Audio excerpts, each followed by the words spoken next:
नमस्ते, मैं हूं किशोर अजवाणी। घड़ी इशारा कर रही है 9 बजे रात का वक्त। 100 बात की एक बात का ब्रेकिंग न्यूज आ रही है। हमास इजराइल जंग से जुड़ी खबर है कि लेबनान की तरफ से इजराइल में एक के बाद एक 6 रॉकेट दागे गए, जिसके बाद वहां कोहराम मच गया। इजराइल की सेना के मुताबिक लेबनान की तरफ से हिजबुल्लाह ने उनकी सैन्य चौकियों और टैंकों को निशाना बनाकर रॉकेट से हमले किए। आरोप है कि हिजबुल्लाह के लड़ाकों ने इजराइल के सैनिकों पर ताबड़तोड़ गोलीबारी भी की। दावा किया गया कि लेबनान की तरफ से हुए हमले की वजह से वहां आग लग गई। हालांकि इजराइल का दावा है कि उसने 6 में 1 रॉकेट को हवा में ही ढेर कर दिया। बाद में इजराइल की सेना ने भी हिजबुल्लाह पर पलटवार किया। नीरज हमारे साथ जुड़ रहे हैं। नीरज, क्या पता चल रहा है उधर लेबनान और गाजा वाली लड़ाई, लेबनान और हिजबुल्लाह वाली लड़ाई में? किशोर, बिल्कुल ये टेरेन जो है दक्षिणी इजराइल से बिल्कुल अलग है, जहां गाजा में लड़ाई चल रही है इजराइल की। लेकिन आज हम वहां पहुंचे तो और वहां देखने को मिला कि कुछ पोजीशन ऐसे जहां लेबनान ऊपर में स्थित और वहां से फायर करना बहुत आसान है इजराइल में। अभी थोड़ी देर पहले जो रिपोर्ट आई है 6 रॉकेट दागे गए हैं, कुछ को इंटरसेप्ट किया गया और अब तक जो पुष्ट खबर है 1 इंटरसेप्ट करने की खबर है और कुछ रॉकेट्स ओपन एरिया में गिरे हैं। जवाब में उस लोकेशन पे हमला किया गया है इजराइल के डिफेंस फोर्सेज की तरफ से, जहां से हिजबुल्लाह ने हमला किया था। लेकिन अब तक अगर 7 अक्टूबर के बाद की बात करें तो कुल 13 हिजबुल्लाह के आतंकियों की मौत हुई है और कुछ इजराइल के जवानों की भी मौत हुई है पूरे झड़प में। उधर गाजा पट्टी में जबरदस्त गोलीबारी के बीच इजराइल की सेना ने लेबनान के कट्टरपंथी संगठन हिजबुल्लाह के लड़ाकों से सीधा मोर्चा लेना शुरू कर दिया है, जिससे इजराइल और हिजबुल्लाह के बीच सीधी लड़ाई के हालात बन गए। क्योंकि इजराइल की वायुसेना ने हिजबुल्लाह के लड़ाकों को दक्षिणी लेबनान में घुसकर मारा और सबूत के तौर पर एयर स्ट्राइक का वीडियो जारी किया, जिसमें पहले एक ठिकाना उड़ा, फिर दूसरा और फिर तीसरा, जिसके बाद यह सिलसिला यूं ही चलता रहा और दक्षिणी लेबनान में हिजबुल्लाह के ठिकाने एक एक कर राख के ढेर में बदलते रहे। यही नहीं, इजराइल ने एक दूसरा वीडियो भी जारी किया जिसमें उसने कुछ लोगों को टारगेट किया और फिर उन पर बम गिरा दिया। वीडियो में जिन लोगों पर बमबारी की गई वो यहां वहां भागते भी दिखे, लेकिन आखिरकार उन्हें इजराइल ने खत्म कर दिया और जानकारी दी कि उसने यह ऑपरेशन दक्षिणी लेबनान के शुशन इलाके में किया, जहां से हिजबुल्लाह के लड़ाकों ने इजराइल की सेना पर गोले दागे थे, जिसका बदला लेने के लिए इजराइल दक्षिणी लेबनान में घुस गया।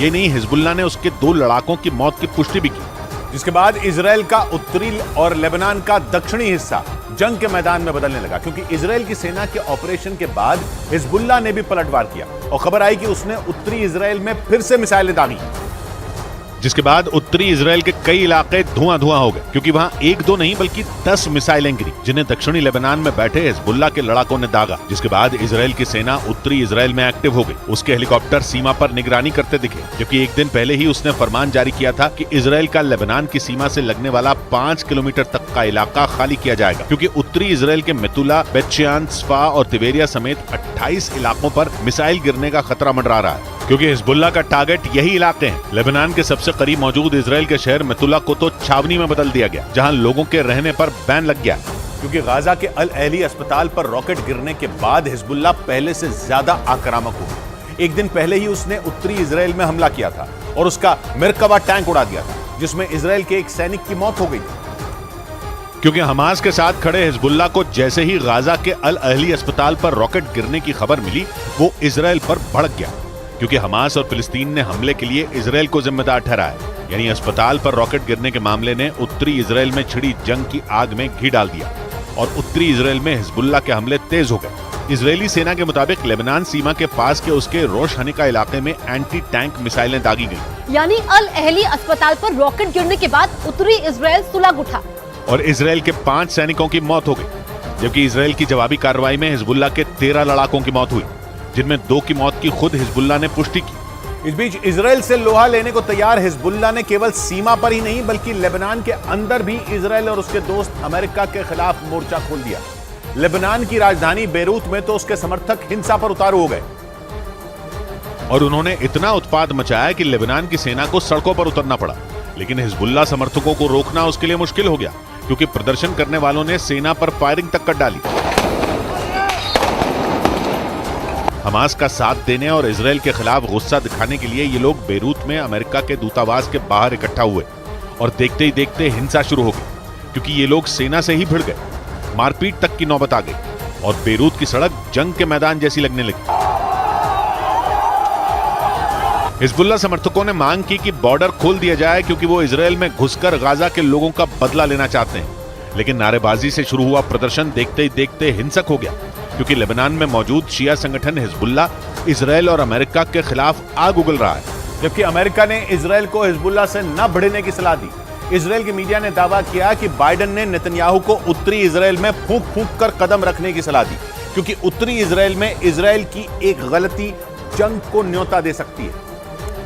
यानी हिजबुल्लाह से जंग लड़ने पर उतारू इजरायल को उसी के दोस्त अमेरिका ने आगाह किया और नसीहत दी कि वो उत्तरी इजरायल में कोई गलती न करे क्योंकि इजरायल के मीडिया ने दावा किया कि बाइडेन ने उत्तरी इजरायल में बढ़ रहे तनाव पर नेतन्याहू से बात की और उन्हें सलाह दी कि हिजबुल्लाह की गोलीबारी पर इजरायल की सेना संभल कर जवाब दे क्योंकि लेबनान में इजरायल की एक गलती बहुत बड़े युद्ध का कारण बन सकती है। वैसे इजरायल को भी हिजबुल्लाह की ताकत का एहसास है क्योंकि इजरायल के मिलिट्री चीफ ने बयान दिया कि हिजबुल्लाह हमास से 10 गुना ताकतवर है। यानी इजरायल और अमेरिका दोनों जानते हैं कि हिजबुल्लाह से जंग हुई तो इजरायल के लिए मुश्किल बढ़ जाएगी क्योंकि हिजबुल्लाह लेबनान ही नहीं बल्कि इजरायल की सीमा से लगे सीरिया, जॉर्डन और फिलिस्तीन तीनों जगह सक्रिय है। यानी इजरायल पर चारों तरफ से हमला हो सकता है और इसीलिए अमेरिका ने इजरायल को हिजबुल्लाह से सावधान रहने की नसीहत दी। यही नहीं, उसने हिजबुल्लाह का साथ देने वाले ईरान पर भी दबाव बढ़ाया जिसके लिए उसने ईरान के बैलिस्टिक मिसाइल और ड्रोन कार्यक्रमों पर बैन बढ़ा दिए।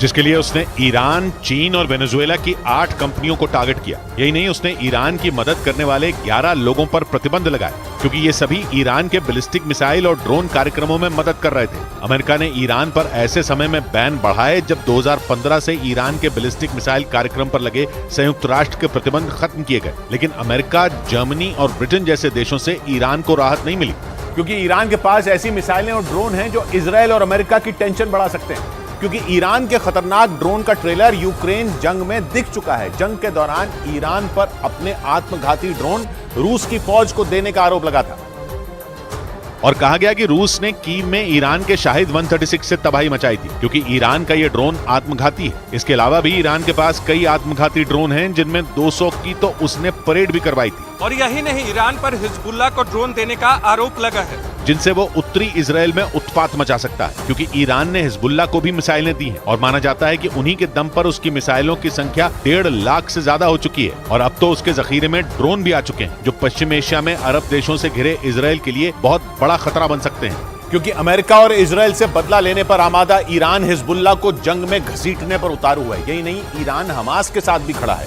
और इजरायल और हमास की जंग की आग में घी डाल रहा है। लेकिन ईरान जानता है कि हिजबुल्लाह की ताकत हमास से ज्यादा है। यही नहीं, उसे बनाने वाला भी ईरान ही है क्योंकि उसे 1980 में इस्लामिक क्रांति को पश्चिम एशिया में फैलाने के लिए हिजबुल्लाह जैसे संगठन की जरूरत थी जिसे ईरान ने अपने दुश्मनों के खिलाफ मनमाने तरीके से इस्तेमाल किया। पहले वो लेबनान की सुन्नी सरकार से भिड़े, फिर सीरिया, इराक, जॉर्डन और फिलिस्तीन जैसे देशों में अमेरिका और इजरायल के खिलाफ लड़े क्योंकि ये शिया संगठन धीरे धीरे कट्टरपंथी संगठन के तौर पर अपनी पैठ बढ़ाता गया। हालांकि अमेरिका और उसके कई दोस्तों ने इसे आतंकी संगठन का दर्जा दिया और अब ईरान हिजबुल्लाह को जंग में घसीटने पर उतारू है क्योंकि वो लगातार इजरायल को जंग के कई मोर्चे खुलने की धमकी दे रहा है और इसीलिए ईरान ने इजरायल के अंत की भविष्यवाणी कर दी। ईरान ने 2 टूक कह दिया कि अगर इजरायल ने गाजा पट्टी पर आसमान से बमों की बारिश नहीं रोकी तो आने वाले वक्त में इजरायल दुनिया के नक्शे से मिट जाएगा। क्योंकि ईरान का दावा है कि गाजा पट्टी में मौजूद अस्पताल पर हुए हमले के बाद तमाम अरब और मुस्लिम देश इससे बुरी तरह चिढ़े हुए हैं जो गाजा पट्टी पर हमले रोकने के लिए लगातार इजरायल पर दबाव बनाने के साथ उस पर पलटवार करने की धमकी तक दे रहे हैं। इसी वजह से ईरान ये दावा कर रहा है कि अगर इजरायल ने हमास के खिलाफ हमले नहीं रोके तो उसके खिलाफ अरब और मुस्लिम देश जंग का बिगुल बजा देंगे और अगर ऐसा हुआ तो फिर इजरायल को दुनिया की कोई भी ताकत खत्म होने से नहीं बचा पाएगी।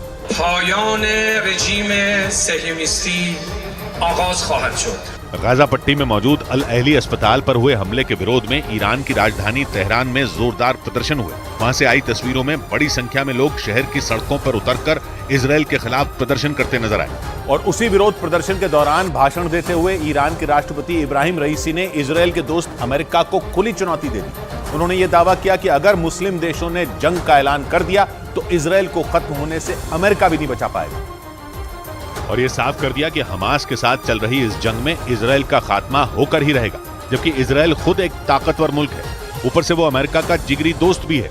यही नहीं, हमास के हमले के बाद अमेरिका इजराइल की मदद के लिए भूमध्य सागर में 3 ताकतवर युद्धपोत तक तैनात कर चुका है। इसके अलावा लगातार अमेरिका से हथियारों से भरे विमान इजराइल भी पहुंच रहे हैं। और इसी वजह से ईरान ने अमेरिका के राष्ट्रपति बाइडेन को हत्यारा तक बता दिया, क्योंकि उसका आरोप है कि अमेरिका से मिले ताकतवर और घातक हथियारों का इस्तेमाल इजराइल गाजा पट्टी को तबाह करने के लिए कर रहा है, जिससे वहां हजारों की संख्या में लोग मारे जा रहे हैं। ईरान का यह भी आरोप है कि अमेरिका इजराइल की मदद करके जंग की आग में घी डालने का काम कर रहा है। और इसे रोका नहीं गया तो ये आने वाले वक्त में पूरी दुनिया में फैल जाएगी, जिसके बाद ऐसी तबाही मच सकती है जिसे रोक पाना किसी के लिए भी मुमकिन नहीं होगा। न्यूज एजेंसी रॉयटर्स के मुताबिक गाजा में अस्पताल पर हुए हमले से ईरान बुरी तरह भड़का हुआ है और इसीलिए वो हमास के समर्थन में और इजराइल के खिलाफ बार बार जंग में उतरने की धमकी दे रहा है। क्योंकि 17 अक्टूबर को गाजा पट्टी में मौजूद अल अहली अस्पताल पर हुए हमले से वो बुरी तरह बौखलाया हुआ है। उसका आरोप है कि इजराइल हमास को खत्म करने के नाम पर गाजा पट्टी में मौजूद फिलिस्तीन के बेगुनाह नागरिकों को निशाना बना रहा है। न्यूज एजेंसी रॉयटर्स के मुताबिक गाजा के अस्पताल पर हुए हमले से भड़के ईरान ने इजराइल को एक बार फिर जंग में उतरने की धमकी दे दी और उसने साफ कर दिया कि अगर इजराइल ने गाजा पट्टी पर बमबारी नहीं रोकी तो वो भी जंग में शामिल हो जाएगा, जिससे इजराइल में भयानक तबाही मच सकती है। मतलब ईरान ने इजराइल को सीधी और खुली धमकी दे दी कि वो किसी भी सूरत में गाजा पर हमले बर्दाश्त नहीं करेगा, क्योंकि पिछले 13 दिन से जारी इस जंग में गाजा पट्टी पर यह सबसे बड़ा अटैक माना जा रहा है। और इसीलिए ईरान ने तीसरे विश्व युद्ध की धमकी तक दे दी, क्योंकि इस जंग में न तो हमास हार मानने के लिए तैयार है, न ही इजराइल पीछे हटने के लिए राजी है और हर गुजरते दिन के साथ ये जंग भीषण और भयानक होती जा रही है। और माना जा रहा है कि अगर इजराइल ने अपना सैन्य अभियान नहीं रोका तो ये जंग तीसरे विश्व युद्ध में बदल सकती है, क्योंकि ब्रिटेन के अखबार डेली मेल की एक रिपोर्ट में यह दावा किया गया कि अगर ईरान जंग में कूदा तो फिर पूरी दुनिया में आग लग जाएगी, या ये कहें कि दुनिया तीसरे विश्व युद्ध की आग में झुलसने लगेगी, क्योंकि ईरान के जंग में उतरने के साथ ही पूरी दुनिया 2 हिस्सों में बढ़ सकती है। और रिपोर्ट के मुताबिक ईरान को रोकने के लिए तमाम पश्चिमी देश अमेरिका के साथ जंग में शामिल हो जाएंगे, जिन्हें टक्कर देने के लिए और ईरान के समर्थन में मुस्लिम और अरब देश भी इजराइल पर टूट पड़ेंगे। और तो और रिपोर्ट में यह भी दावा किया गया कि अमेरिका के कट्टर दुश्मन रूस और चीन भी ईरान का साथ देने के लिए इजराइल के खिलाफ जंग का बिगुल बजा सकते हैं। मतलब ईरान के युद्ध में उतरते ही पूरी दुनिया जंग के मैदान में बदल सकती है। और माना जा रहा है कि ईरान लेबनान के चरमपंथी संगठन हिजबुल्लाह को जंग में उतारने की पूरी तैयारी कर चुका है, इसीलिए वो बार बार इजराइल को हिजबुल्लाह का डर दिखा रहा है। क्योंकि दावा किया जा रहा है कि ईरान का इशारा मिलते ही हिजबुल्लाह इजराइल के खिलाफ जंग में शामिल हो जाएगा। उसका दावा है कि अगर हिजबुल्लाह ने जंग का मोर्चा खोला तो फिर इजराइल में भूकंप आ जाएगा और वहाँ ऐसी तबाही मचेगी जिसे इजराइल तो क्या अमेरिका भी रोक नहीं पाएगा। क्योंकि हिजबुल्लाह एक ऐसा चरमपंथी संगठन है जिसकी ताकत हमास से कई गुना ज्यादा है। और हिजबुल्लाह का दावा है कि उसके पास किसी देश की ही तरह अपनी एक सेना और घातक हथियारों का भंडार है। मिसाइलें, रॉकेट, टैंक और बख्तरबंद गाड़ियों के साथ उसके 1 लाख लड़ाके किसी भी देश की सेना से टक्कर लेने की ताकत रखते हैं। इसलिए ईरान इजराइल को हिजबुल्लाह के हमले का डर दिखा रहा है। दावा यह भी किया जा रहा है कि ईरान हिजबुल्लाह को जंग में उतारने की पूरी तैयारी कर चुका है, जो इजराइल के लिए सबसे बड़ा खतरा साबित हो सकता है, क्योंकि हिजबुल्लाह न सिर्फ लेबनान में एक्टिव है बल्कि उसके ठिकाने सीरिया और जॉर्डन में भी मौजूद है। मतलब अगर यह चरमपंथी संगठन जंग में कूदा तो फिर वो लेबनान के साथ सीरिया और जॉर्डन से भी इजराइल पर हमले शुरू कर सकता है, जिससे निपटने में इजराइल को नाको चने चबाने पड़ सकते हैं, क्योंकि हिजबुल्लाह के हमले के बाद उसे 4 मोर्चों पर जंग लड़नी पड़ सकती है। इस वक्त इजराइल सिर्फ फिलिस्तीन के चरमपंथी संगठन हमास के लड़ाकों से जंग लड़ रहा है, लेकिन अगर हिजबुल्लाह जंग में उतरा तो इजराइल पर लेबनान, सीरिया और जॉर्डन की तरफ से भी हमले शुरू हो सकते हैं। हालांकि लेबनान की तरफ से हिजबुल्लाह रह रहकर हमले कर भी रहा है, क्योंकि एक रोज पहले ही इजराइल की सेना ने लेबनान बॉर्डर पर हिजबुल्लाह के 5 लड़ाकों को मार गिराने का दावा किया था। उसका आरोप है कि मारे गए हिजबुल्लाह के लड़ाके सीमा पर लगी बाड़ में विस्फोटक लगाने की कोशिश कर रहे थे, जिसका पता चलता ही क्योंकि इजराइल की खुफिया एजेंसी मोसाद ने दावा किया कि हिजबुल्लाह के लड़ाके इजराइल पर हमास जैसे हमले की बड़ी तैयारी कर रहे हैं, जिसके लिए हिजबुल्लाह ने 5000 लड़ाकों की एक खूंखार पलटन भी तैयार कर ली है और उन्हें हमले की ठीक वैसी ही ट्रेनिंग दी गई है जैसा हमला 7 अक्टूबर को हमास के लड़ाकों ने इजराइल में किया था। मतलब ये कि इस बार हिजबुल्लाह के लड़ाके जमीन, आसमान और पानी के रास्ते हमला बोलकर इजराइल को दहलाने की फिराक में है। मोसाद के मुताबिक हिजबुल्लाह के ये 5000 लड़ाके इसराइल की उत्तरी सीमा से धावा बोल सकते हैं, क्योंकि उन लड़ाकों को सीमा पर लगी बाड़ को तोड़ने, घुसकर हमला करने और लोगों को बंधक बनाने की ट्रेनिंग दी गई है। 7 अक्टूबर को हमास ने भी एक साथ 5000 रॉकेट और मिसाइलें इसराइल पर दाग दी थी। मोसाद के मुताबिक जिन 5000 लड़ाकों को हिजबुल्लाह ने हमले के लिए तैयार किया है, उन्हें मौत का दस्ता नाम दिया गया है।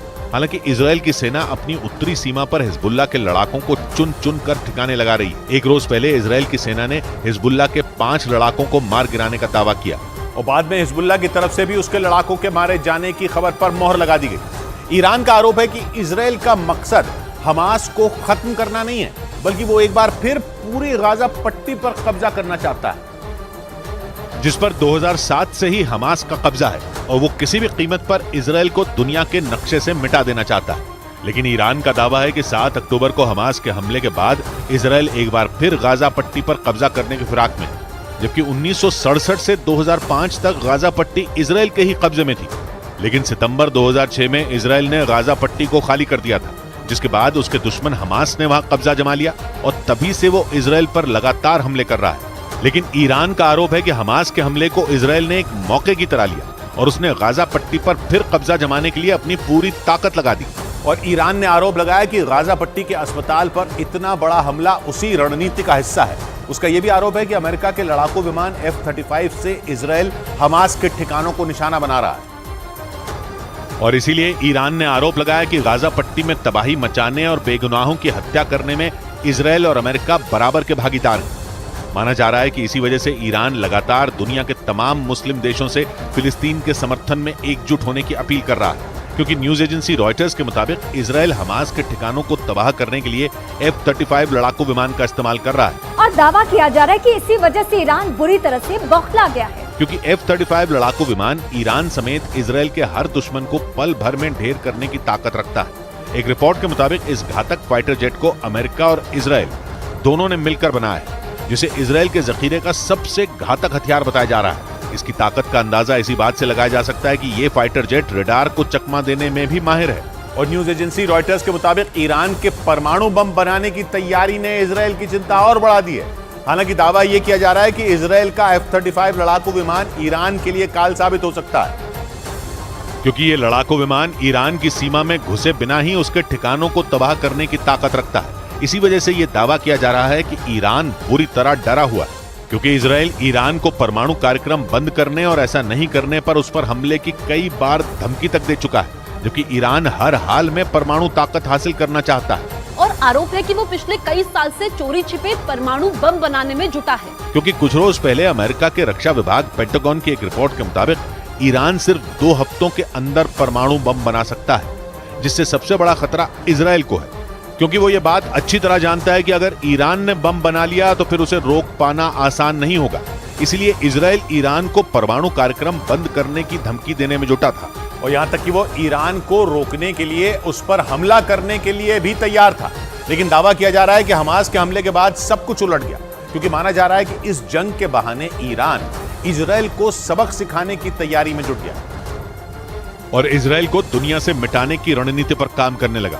पश्चिमी मीडिया के मुताबिक हमास के इसराइल पर हमले के बाद ईरान इसे भुनाने में जुट गया।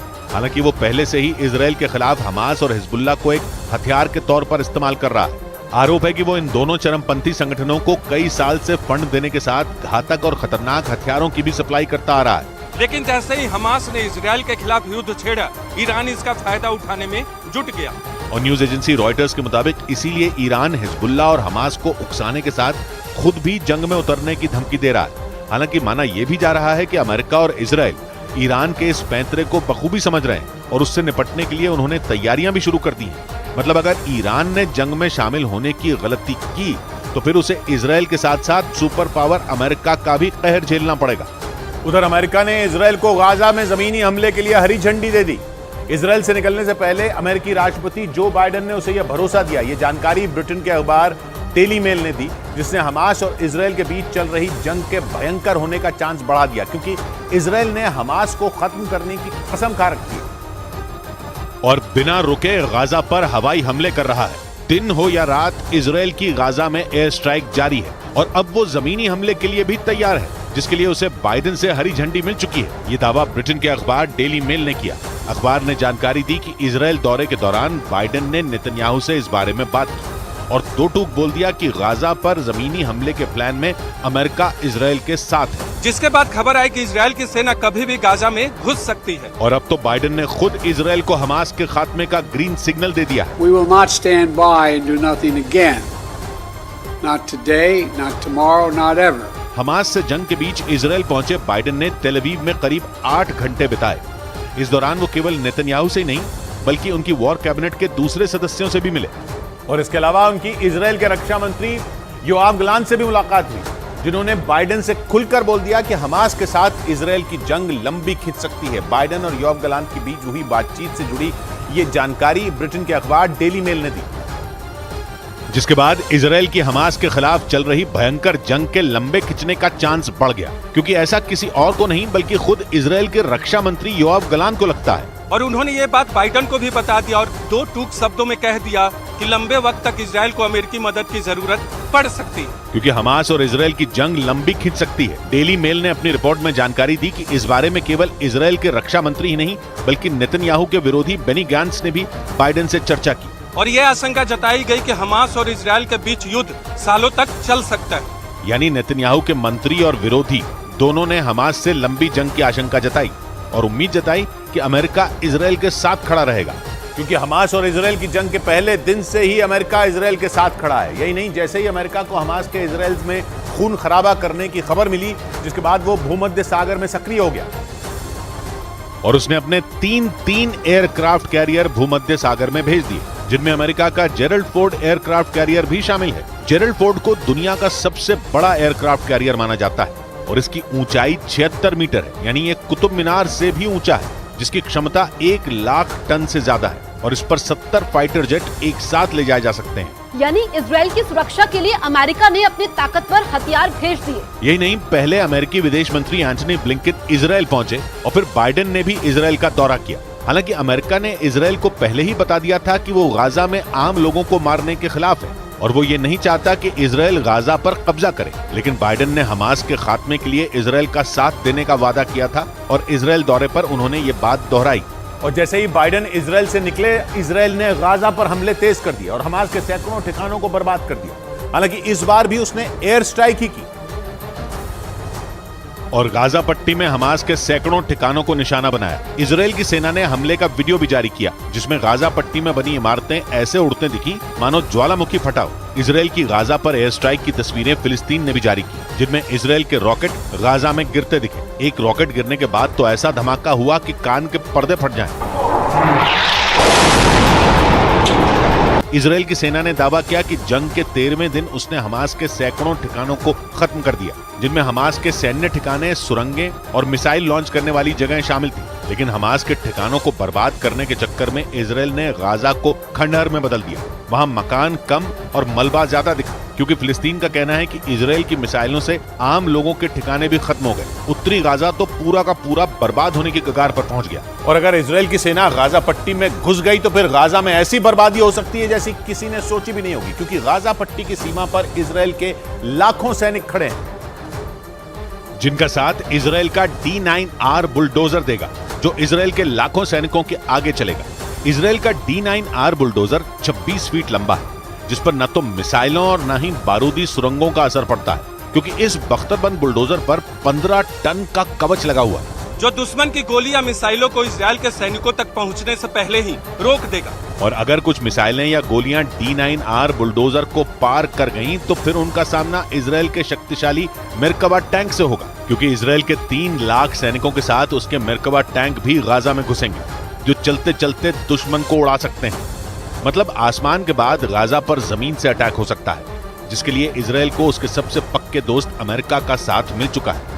हालांकि इजरायल यह हमला कब करेगा ये समय तय नहीं हुआ है, लेकिन इजरायल के तेवर ऐसे हैं कि गाजा में किसी भी समय उसकी सेना घुस जाएगी। और दावा किया जा रहा है कि गाजा में घुसने के लिए इजरायल की सेना पूरी तरह तैयार है। पिछले कई दिनों से जमीनी हमले के इंतजार में खड़ी इजरायल की सेना किसी भी वक्त गाजा में घुस सकती है। और इसके बाद गाजा में हमास के लड़ाकों पर कहर टूट पड़ेगा, क्योंकि पिछले 12 दिन से जारी जंग में अभी तक इजरायल ने गाजा पर सिर्फ हवाई हमले ही किए हैं, लेकिन अब इजरायल की जमीनी सेना भी हमास के खूंखार लड़ाकों का काम तमाम करने पहुंचने वाली है, क्योंकि अमेरिका के राष्ट्रपति जो बाइडेन ने भी इजरायल के गाजा पर जमीनी हमले करने को हरी झंडी दे दी। और गाजा पर हमले के लिए इजराइल की जमीनी सेना पहले से ही बॉर्डर पर तैनात है। इजरायल की सेना को अब सिर्फ नेतन्याहू के आदेश का इंतजार है, जिसके बाद हजारों इजरायली सैनिक गाजा पर जमीनी हमला कर वहां खून की नदियां बहाने को तैयार बैठे। यानी हमास और इजरायल की जंग अभी और भयंकर हो सकती है, जबकि पिछले 12 दिन में ही दोनों तरफ के 2000 से ज्यादा लोगों की मौत हो चुकी है। और जैसे ही नेतन्याहू का आदेश होगा, इजरायल की सेना गाजा पर ताबड़तोड़ जमीनी हमले शुरू कर देगी, क्योंकि पिछले कई दिन से इजरायल की सेना गाजा के करीब ही अपना डेरा जमाए हुए है और वो फिलिस्तीन के इलाके में घुसने के लिए पूरी तरह तैयार है। और वहां से सामने आई तस्वीरों में गाजा पर हमले के लिए इजरायल की जमीनी सेना बेताब दिखाई दी, जो नेतन्याहू के एक आदेश पर गाजा को हमास की कब्रगाह बना सकते हैं, क्योंकि गाजा पर जमीनी हमले की तैयारी इजरायल की सेना कई दिन पहले ही कर चुकी है। सेना पूरे लाव लश्कर के साथ मैदान में डटी हुई, जो कभी भी गाजा में दाखिल हो सकती है, जिसमें करीब 1 लाख सैनिकों के साथ टैंक, बख्तरबंद गाड़ियां और तोपें शामिल। हवाई हमलों से तो इजरायल की सेना पहले ही हमास के कई ठिकानों को तबाह कर उसे बेहाल कर चुकी है, और अब जमीनी सेना भी हमास के लिए कहर बनकर टूट सकती है। लेकिन हमास भी इजरायल के आगे इतनी जल्दी घुटने नहीं टेकेगा, क्योंकि वो पहले ही कह चुका है कि उसके खूंखार लड़ाके इजरायल के हर हमले का जवाब देने के लिए बेचैन है। यानी ईरान के समर्थन के बाद हमास दुगनी ताकत से इजरायल की सेना पर हमला करेगा। और हमास पहले ही चेतावनी दे चुका है कि अगर इजरायल की सेना गाजा में घुसी तो ऐसी जंग छिड़ेगी जो इतिहास में कभी नहीं हुई, जबकि इजरायल भी कसम खा चुका है कि वो हमास को तबाह किए बिना नहीं रुकेगा। इसीलिए उसने गाजा पर जमीनी हमले की तैयारी पूरी कर ली और कई दिन पहले ही इजरायल ने उत्तरी गाजा को खाली करने का फरमान जारी कर दिया था, जिससे इजरायल की सेना जब हमास के लड़ाकों पर कहर बनकर टूटे तो उस हमले में आम नागरिकों की जान को नुकसान न पहुंचे। और गाजा पर इजरायल की तरफ से जमीनी हमला कभी भी हो सकता है, जिसके लिए सीमा के करीब उसकी पूरी फौज जंग के सामान के साथ तैयार खड़ी है। और अब दुनिया को हमास और इजरायल की जंग का वो रूप दिखेगा जिसकी किसी ने भी कल्पना तक नहीं की होगी, क्योंकि इजरायल की सेना अपने लाखों सैनिकों और गोला बारूद के साथ गाजा पर जमीनी हमले की तैयारी में है, तो वहीं हमास ने भी अपने खूंखार लड़ाकों के दम पर इजरायल को सबक सिखाने की ठान ली है। और अभी तक हमास और इजरायल जंग में जो कुछ हुआ वो आने वाली जंग का सिर्फ ट्रेलर ही कहा जाएगा, क्योंकि इजरायल की सेना की ताकत पूरी दुनिया में किसी से छिपी नहीं है। उसके पास 2200 टैंक, 56,290 बख्तरबंद गाड़ियां, 600 से ज्यादा ऑटोमेटिक तोपों के अलावा मल्टीपल लॉन्च रॉकेट सिस्टम भी। इसके अलावा इजरायल के पास करीब 6.5 लाख सैनिक हैं, जिसमें करीब 2 लाख सैनिक जंग के लिए हर समय तैयार रहते हैं। साथ ही 8000 से ज्यादा अर्धसैनिक बल के जवान भी उसके पास है, जबकि इस बार हमास की ताकत भी कम नहीं है। 7 अक्टूबर को जब उसने इजरायल पर एक साथ 5000 से ज्यादा रॉकेट दागे थे, तभी दुनिया को समझ आ गया था कि इस बार इजरायल से जंग लड़ने के लिए हमास पूरी तैयारी के साथ मैदान में उतरा है। और दावा किया जा रहा है कि गाजा में हमास का सीक्रेट हथियार इजरायल की सेना के पसीने छुड़ा सकता है। वहां इजरायल की सेना का सामना 500 किलोमीटर में फैली सुरंगों के जाल से होगा, जिसमें छिपे हमास के लड़ाके इजरायल की सेना के लिए बड़ी चुनौती बन सकते हैं। और गाजा की धरती के नीचे बनी सुरंगों की भूल भुलैया से पार पाना इजरायल की सेना के लिए आसान नहीं होगा, क्योंकि हमास के लड़ाकों के लिए वो सुरंगें पनाहगाह हैं, जबकि इजरायल की सेना के खिलाफ वो बड़ा हथियार साबित हो सकती हैं। हमास का दावा है कि उसने गाजा के नीचे 500 किलोमीटर लंबी सुरंगों का जाल बना रखा है, और लंबे वक्त से इन सुरंगों का पता लगाने में जुटी इजरायल की सेना नाकाम रही। माना जाता है कि इन सुरंगों में हमास के लड़ाकों का सबसे खुफिया ठिकाना है और उन्होंने वहां अपने रॉकेट और गोला बारूद का जखीरा छिपा कर रखा है। इसीलिए 500 किलोमीटर की इन सुरंगों का जाल इजरायल की सेना के लिए ऐसी भूल भुलैया है जिसमें एक बार फंसने के बाद उसके सैनिकों का हमास के लड़ाकों से बचकर बाहर निकलना बेहद मुश्किल हो सकता है। इसीलिए इजरायल की सेना पूरी रणनीति बनाने के बाद ही गाजा पर हमले की तैयारी में है, क्योंकि हमास की कैद में अब भी इजरायल के 200 से ज्यादा बंधक मौजूद हैं, जिन्हें अभी तक इजरायल की सेना नहीं छोड़ा पाई है। इसीलिए इजरायल की सेना अब गाजा पर जमीनी हमले की तैयारी में है, जिसकी वजह से इजरायल की सेना के सामने उन बंधकों को जिंदा और सही सलामत वापस लाना बड़ी चुनौती होगी, क्योंकि 7 अक्टूबर को हमास ने इजरायल पर हमला कर 200 से ज्यादा लोगों को बंधक बना लिया था, जिन्हें छुड़ाने और हमास को खत्म करने की इजरायल की सेना ने कसम खाई थी। लेकिन 12 दिन की जंग के बाद भी इजरायल की सेना उन बंधकों का पता नहीं लगा पाई, जबकि इजरायल की सेना गाजा पर जमीनी हमला करने की पूरी तैयारी कर चुकी है। ऐसे में अगर हमास के लड़ाकों ने उन बंधकों को नुकसान पहुंचाया या हमले के दौरान उन बंधकों की जान को खतरा हुआ, तो नेतन्याहू दुनिया भर में बुरी तरह घिर सकते हैं, क्योंकि उन बंधकों में इजरायल के अलावा भी कई देशों के लोग शामिल हैं। और हमास भी जानता है कि वो बंधक ही इजरायल के खिलाफ जंग में उसकी सबसे बड़ी ताकत और इजरायल के लिए सबसे बड़ी कमजोरी है। इजराइल के मीडिया के मुताबिक हमास ने उन बंधकों को सुरंगों में छुपा रखा है। इससे पहले 2011 में भी हमास ऐसा ही कर चुका है और इस दौरान इजराइल को भारी कीमत चुकानी पड़ी थी।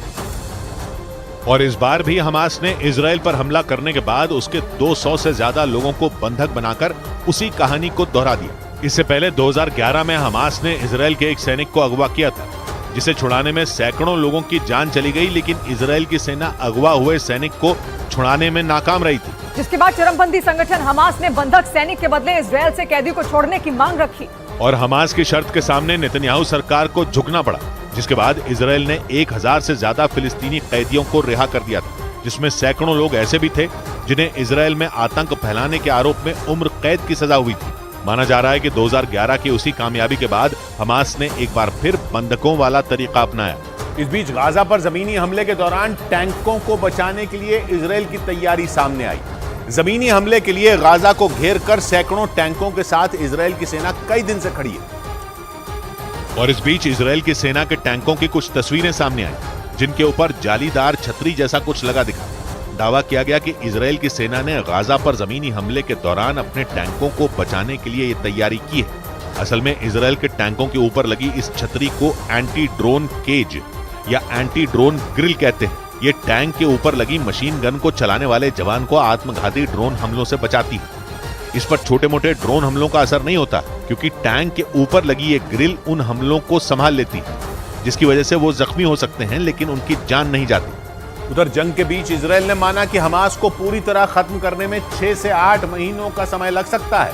हालांकि इजराइल लगातार गाजा पर बमबारी कर रहा है और उसके 1 लाख से ज्यादा सैनिक हमले के लिए तैयार बैठे हैं। लेकिन इतने हथियार और सैनिक होने के बावजूद इजराइल हमास को पूरी तरह खत्म नहीं कर पाएगा।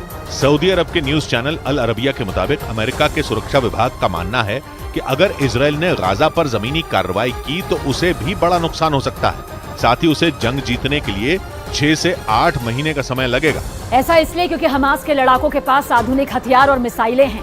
यही नहीं, हमास के लड़ाके गाजा के चप्पे चप्पे से वाकिफ हैं। ऐसे में अगर इजराइल ने जमीनी हमला किया तो उसे कामयाबी बहुत जल्द नहीं मिलेगी। इससे पहले 2005 में जब इजरायली सैनिक गाजा में घुसे थे, तब हमास के लड़ाकों ने उनकी हत्या कर दी थी। इस बीच दक्षिण कोरिया के दावे के बाद इजराइल ने भी उत्तर कोरिया पर हमास को हथियार देने का आरोप लगा दिया। इजराइल की सेना के मुताबिक हमास के भीषण हमलों में उत्तर कोरिया के हथियारों का इस्तेमाल किया गया था। और हमलों के बाद इजराइल ने जब उन हथियारों की जांच की तो पता चला कि ये हथियार उत्तर कोरिया में ही बने थे, जिसके दम पर हमास ने इतना बड़ा हमला किया।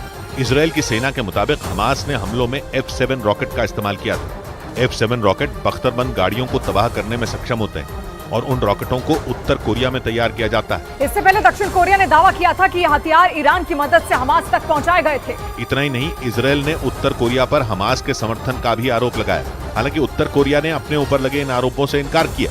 और सऊदी अरब के चैनल अल अरबिया के मुताबिक इजराइल के प्रधानमंत्री बेनिमिन नेतन्याहू ने दावा किया कि हमास के हमले के पीछे कुछ मुस्लिम देशों ने बड़ी साजिश रची थी, ताकि सऊदी अरब के साथ हुए इजराइल के शांति समझौते को खत्म करवाया जा सके।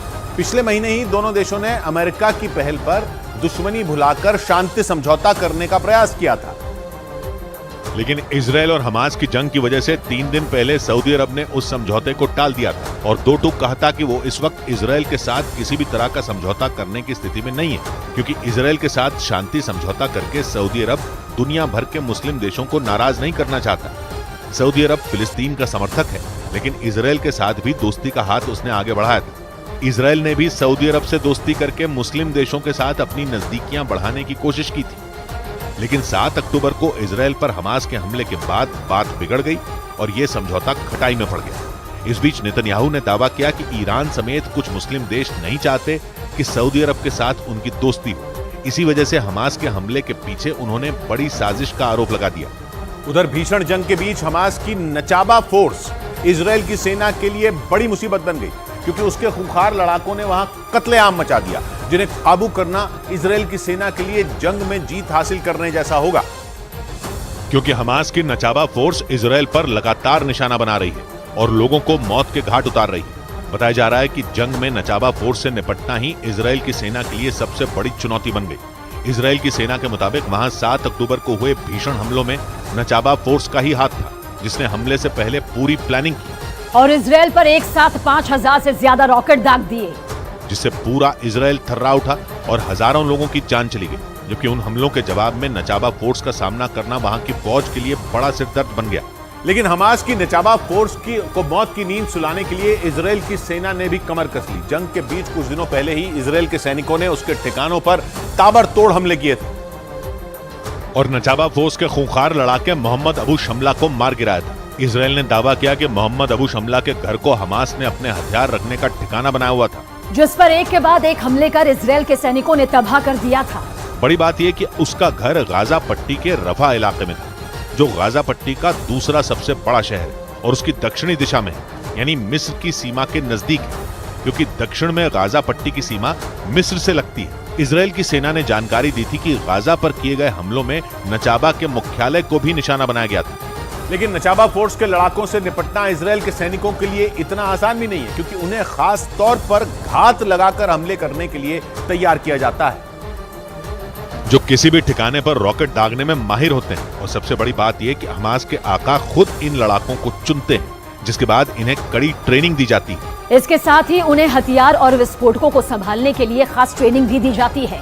नचाबा फोर्स के लड़ाकों को सुरंगों के जरिए घुसपैठ करने और एंटी टैंक मिसाइलों से हमलों को अंजाम देने में भी महारत हासिल है। दावा है कि नचाबा फोर्स साल 2014 में गाजा युद्ध में भी शामिल रही थी, जिसने इजराइल की सेना पर कई घातक हमले किए थे, जिसके बाद इजराइल की ओर से ऑपरेशन प्रोटेक्टिव एज चलाया गया था, जिसमें हमास की नचाबा फोर्स के कई लड़ाके मारे गए थे। इस बीच इजराइल की सेना ने हमास के सबसे खूंखार कमांडर मोहम्मद दईफ की फोटो, आवाज और उसकी करतूतों की जानकारी दुनिया के सामने रखी। इजराइल की सेना ने मोहम्मद दईफ को 7 अक्टूबर को हुए हमले का मास्टरमाइंड बताते हुए उसके खात्मे की भविष्यवाणी कर दी और दावा किया कि इजराइल के लोगों को खून के आंसू रुलाने वाले हमले के मास्टरमाइंड को पाताल से भी ढूंढ कर मारेंगे। इजराइल की सेना ने पहली बार आधिकारिक रूप से मोहम्मद दईफ की 4 तस्वीरें और उसकी आवाज को दुनिया के सामने रखा। इजराइल की सेना ने सोशल मीडिया प्लेटफॉर्म एक्स पर एक वीडियो पोस्ट कर दईफ की क्रूरता को बयां किया। इजराइल की सेना के मुताबिक मोहम्मद दईफ ने ही 7 अक्टूबर को इजराइल पर जमीन, आसमान और पानी के रास्ते एक साथ अचानक हमला करने की पूरी प्लानिंग रची थी। और इजराइल के मीडिया के मुताबिक वो इस हमले की तैयारी पिछले 2 महीने से नहीं बल्कि पिछले 2 साल से कर रहा था। लेकिन इजराइल की खुफिया एजेंसी मोसाद और इजराइल की सेना उसकी तैयारियों का पता लगाने में चूक गई थी और यही गलती पूरे इजराइल के लिए बहुत भारी पड़ गई। मोहम्मद दईफ के तैयार किए हुए हमास के लड़ाकों ने इजराइल में घुसकर ऐसा कोहराम मचाया कि पूरी दुनिया दहल गई। लेकिन इजराइल की खुफिया एजेंसी मोसाद और वहां की सेना मोहम्मद दईफ को हल्के में लेने की अपनी बड़ी गलती को सुधारने में जुटी है और इसलिए मोसाद के एजेंट और इजराइल की सेना के जवान दिन रात भूलकर उसे ढूंढने में जुटे हैं, क्योंकि 7 अक्टूबर को हमले के बाद से ही मोहम्मद दईफ गायब है और दुनिया की सबसे खतरनाक खुफिया एजेंसी मोसाद और इजराइल की सेना के रडार से बाहर है। हमास के इस कमांडर के बारे में कई तरह के दावे हैं। सऊदी अरब के न्यूज चैनल अल अरबिया के मुताबिक मोहम्मद दईफ को हमास के ज्यादातर लड़ाकों ने भी नहीं देखा है। हमास के कुछ टॉप कमांडर और नेता ही उससे मिल सकते हैं। अल अरबिया के मुताबिक ज्यादातर वक्त वो गाजा में बनी सुरंगों में छिपा रहता है। मतलब ये कि इजराइल की आंखों में कांटे की तरह चुभने वाले मोहम्मद दईफ को हमास के लड़ाके और फिलिस्तीन के लोगों ने भी कम ही देखा है, इसलिए उसे दबोचने में मोसाद जैसी खुफिया एजेंसी को भी नाको चने चबाने पड़ रहे हैं। लेकिन इजराइल ने उसकी तस्वीरें और ऑडियो टेप जारी करके ये संकेत दे दिए कि जल्द ही मोहम्मद दईफ उनकी गिरफ्त में होगा। इजराइल की सेना के मुताबिक 7 अक्टूबर को हमले के दिन मोहम्मद दईफ ने जो ऑडियो टेप जारी किया था उसमें वो 2021 में अल अक्सा मस्जिद पर हुए हमले का जिक्र करते हुए बदला लेने की बात कहता सुना गया था, क्योंकि 2 साल पहले अल अक्सा मस्जिद में इजराइल की सेना के हमले ने दुनिया भर के मुस्लिम देशों का खून खौला दिया था और 34 साल से इजराइल के खिलाफ नफरत की आग में जल रहे मोहम्मद दईफ के लिए तो उस घटना ने आग में घी का काम किया। इजरायली सेना ने जो वीडियो सोशल मीडिया पर पोस्ट किया उसमें मोहम्मद दईफ इजराइल पर हमले वाले दिन को फिलिस्तीनियों के लिए सबसे बड़ा दिन बताता सुनाई दिया।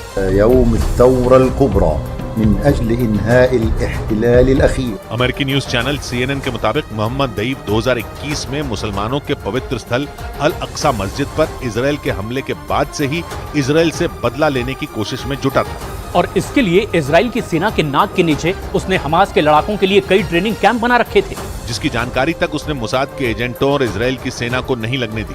हालांकि ये पहली बार नहीं है जब मोहम्मद दईफ ने दुनिया की सबसे खतरनाक खुफिया एजेंसी मोसाद को चकमा दिया। इससे पहले भी 7 बार हमास के इस खूंखार कमांडर को पकड़ने और मारने की कोशिश मोसाद के एजेंटों ने की थी, लेकिन हर बार नाकामी ही हाथ लगी।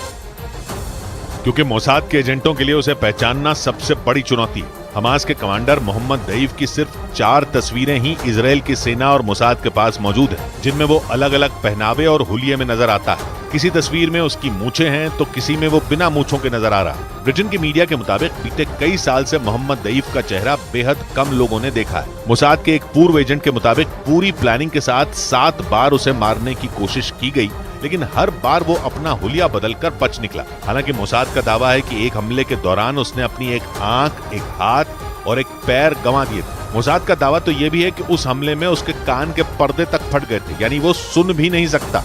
लेकिन इसके बाद भी वो इजराइल की नाक में दम किए हुए है। इजराइल के को नक्शे से मिटाने की कसम खा चुका मोहम्मद दईफ हमास के लड़ाकों के लिए किसी हीरो की तरह है। इजराइल की सेना के मुताबिक उसके एक इशारे पर हमास की मिलिट्री विंग के लड़ाके मरने मारने के लिए तैयार रहते हैं, जिसकी एक तस्वीर 7 अक्टूबर को इजराइल में पूरी दुनिया ने देखी। इजराइल की मीडिया के मुताबिक 2014 में इजराइल की सेना ने एक ऑपरेशन के दौरान गाजा पट्टी में उसके घर पर एक जोरदार हवाई हमला किया था। उस हमले में उसकी बेटी और पत्नी के साथ परिवार के कुछ और सदस्यों की मौत हो गई थी। इजराइल का दावा है कि उसी हमले में मोहम्मद दईफ बुरी तरह घायल हो गया था, लेकिन उसकी जान बच गई थी। बाद में वो इजराइल की खुफिया एजेंसी मोसाद और वहां की सेना से बचते हुए गाजा की सुरंगों में छिप गया और वहीं से छिपकर इजराइल में कोहराम मचाने की साजिशें रचने लगा। कहा जाता है कि बेटी और पत्नी की मौत के बाद मोहम्मद दईफ और ज्यादा खूंखार हो गया। इस बीच इजराइल हमास पर मिसाइल चलाकर अपनी कब्र खोदने में लगा है, मगर हमास ने इजराइल के साथ अब माइंड गेम भी खेलने शुरू कर दिए। यानी हमास ऐसी जंग में जुट गया है जिसमें वो बिना हथियार चलाए सिर्फ अपने दिमाग से चालें चलकर इजराइल को चित करने की कोशिश में। इसके लिए वो अपने कब्जे में मौजूद 200 से ज्यादा बंदूकों को हथियार बनाकर इजराइल को ब्लैकमेल कर रहा है। और इसी वजह से उसने 21 साल की इजराइल की उस रोती बिलखती लड़की का वीडियो जारी किया जिसे इजराइल से अगवा किया गया था। वीडियो में वो लड़की खुद को अपने परिवार से मिलवाने की गुहार लगाती दिखी। ये वीडियो जारी करके हमास ने न सिर्फ इजराइल को डराने की कोशिश की बल्कि फ्रांस पर भी दबाव बनाया, क्योंकि उस लड़की के पास फ्रांस की भी नागरिकता है। इसलिए वीडियो को देखकर फ्रांस के राष्ट्रपति भड़क गए। हमास की चाल उसके लिए काम कर गई, क्योंकि भले ही इजराइल ने बंधक बनाए गए लोगों को छुड़ाने के लिए हमास के आगे सिर न झुकाया हो, मगर फ्रांस का अपने नागरिक के लिए दिल पसीज गया। असल में हमास के लड़ाके अपने साथ इजराइल से लोगों को उठाकर गाजा लेकर ही इसलिए गए थे ताकि उनके बदले में इजराइल की जेलों में कैद फिलिस्तीनियों को रिहा करवा सकें। मगर हमास की प्लानिंग के हिसाब से कुछ हुआ नहीं, क्योंकि इजराइल ने बंदूकों को रिहा करवाने के लिए बातचीत की टेबल पर आना तो दूर, हमास के खिलाफ जंग छेड़ने का ऐलान कर पूरी की पूरी गाजा पट्टी का बिजली पानी बंद कर दिया और 2 टूक कह दिया कि जब तक हमास सारे के सारे बंधकों को रिहा नहीं करेगा तब तक उसका हुक्का पानी बंद रहेगा। यानी इजराइल ने बिना किसी शर्त के हमास को लोगों को छोड़ने के लिए ललकार दिया। जंग के 1 हफ्ते बाद भी जब इजराइल के तेवर ढीले नहीं पड़े तो हमास ने प्रोपेगेंडा फैलाना शुरू कर दिया। उसने बंधक बनाए गए लोगों के सोशल मीडिया अकाउंटों का इस्तेमाल चालू कर दिया और उन पर 7 अक्टूबर वाले हमलों के वीडियो की लाइव स्ट्रीमिंग कर दी। खबर ये तक है कि हमास अपने लिए सहानुभूति बटोरने की कोशिश में है, क्योंकि वीडियो में उसके लड़ाके उस इजरायली लड़की की मरहम पट्टी करते दिखे। मतलब जिस हमास को इजराइल नाज़ी बताकर उसके खात्मे के लिए पूरी दुनिया से एक साथ आने की अपील कर रहा है, उस हमास ने उसके बिल्कुल उलट अपनी मानवीय इमेज बनाने का प्रोपेगेंडा शुरू कर दिया। क्योंकि हमास को समझ आ गया कि भले ही इजराइल बंधकों को छुड़वाने के लिए आगे ना आए, मगर दूसरे देश हमास के आगे झुकने को तैयार हो सकते हैं। हमास ने जिन 203 लोगों को बंधक बनाया हुआ है उनमें सिर्फ इजराइल के ही लोग नहीं हैं, बल्कि दूसरे देशों के भी नागरिक हैं। उसमें अमेरिकी भी हैं, फ्रांस के नागरिक भी हैं और ब्रिटेन जैसे देशों के भी लोग हैं। और 200 से ज्यादा वो लोग सिर्फ जवान ही नहीं हैं, बल्कि उनमें 3 साल की एक बच्ची से लेकर 84 साल की एक बुजुर्ग तक शामिल हैं। उधर अमेरिकी राष्ट्रपति बाइडेन के इजराइल से निकलते ही मौके की तलाश में बैठे हमास ने फिर से इजराइल पर धावा बोल दिया और गाजा की तरफ से इजराइल पर धड़ाधड़ रॉकेट चलने शुरू हो गए। इजराइल के तेल अवीव शहर को हमास ने अपना पहला निशाना बनाया, क्योंकि जब तक बाइडेन तेल अवीव में मौजूद रहे तब तक हमास किसी तरह शांत रहा, मगर जैसे ही बाइडेन वहां से रवाना हुए हमास ने शहर पर रॉकेटों की बौछार कर दी। जहां से सामने आई तस्वीरों में रात को हवाई हमलों की चीख चीख कर चेतावनी देते सायरन लोगों को भुतहा आवाज की तरह डराते सुनाई दिए। सायरनों की आवाज के बीच आसमान में तेजी से चमकता हमास का एक रॉकेट अपने निशाने की तलाश में उड़ता नजर आया, मगर इजराइल के iron dome missile defence system ने उसे मार गिराया। तेल अवीव शहर युद्ध के पहले दिन से ही हमास का टारगेट बना हुआ है, मगर एक दिन पहले जैसे ही तेल अवीव में बाइडेन के कदम पड़े, हमास अचानक खामोश हो गया, क्योंकि अगर बाइडेन पर जरा सी भी आंच आती तो अमेरिका हमास को हलाल कर देता।